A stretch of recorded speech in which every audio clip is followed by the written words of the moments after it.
భూపాలపల్లి జిల్లా కేంద్రంలో ముదిరాజ్ ఆరాధ్య దైవం పెద్దమ్మ తల్లి దేవాలయానికి ఎమ్మెల్యే గండ్ర సత్యనారాయణరావు శంకుస్థాపన చేశారు.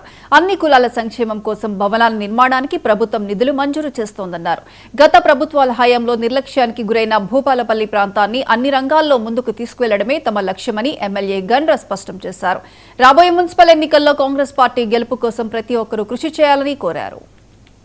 పెద్దమ్మ దేవాలయానికి గుడితో పాటు కమ్యూనిటీ హాల్ కావాలని రోజు స్థలం లేదు, మాకు దేవాలయానికి స్థలం కూడా కావాలంటే స్థలం కూడా ఇక్కడ చూసి పెద్దమ్మ తల్లి భూపాలపల్లి పట్టణం మంచిగా ఉండాలని, జిల్లా కేంద్రం కూడా అందరూ సుభిక్షంగా ఉండాలని కోరుకునేటువంటి వారి తల్లి ఆశీస్సులు కావాలని, ఒక కులానికో ఒక కుటుంబానికో ఉండేటువంటి తల్లిగా ఆ పెద్దమ్మ తల్లి ఆశీస్సులు ఈ నియోజకవర్గం జిల్లా ప్రజలపై కూడా మరి ఆశీస్సులు ఉండే విధంగా ముదిరాజు కులస్తులు ముందుబడి ఈరోజు మల్లయ్య గారి శ్రీనివాస్ అయితే చాలాసార్లు నా దగ్గరికి వచ్చాడు.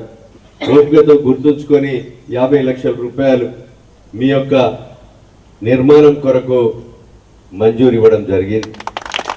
గౌరవ ముఖ్యమంత్రి గారికి ఈ యొక్క ముదిరాజు కులస్తుల కోరుకునేటువంటి ఆరాధ్య దైవం తల్లి భూపాలపల్లి మున్సిపాలిటీ జిల్లా ప్రజలపై నియోజకవర్గ ప్రజలపై ఆశీస్సులు ఉండే విధంగా 50 లక్షలు నిధులే కాకుండా సుమారు ఈ జనవరిలోనే 63 కోట్ల రూపాయల నిధులు భూపాలపల్లికి ఇచ్చినందుకు భూపాలపల్లి మున్సిపాలిటీ ప్రజల తరపున గౌరవ ముఖ్యమంత్రి వర్యులు రేవంత్ రెడ్డి గారికి హృదయపూర్వకంగా ప్రజల పక్షాన వారికి. చిత్తూరు జిల్లా నల్లపురెడ్డి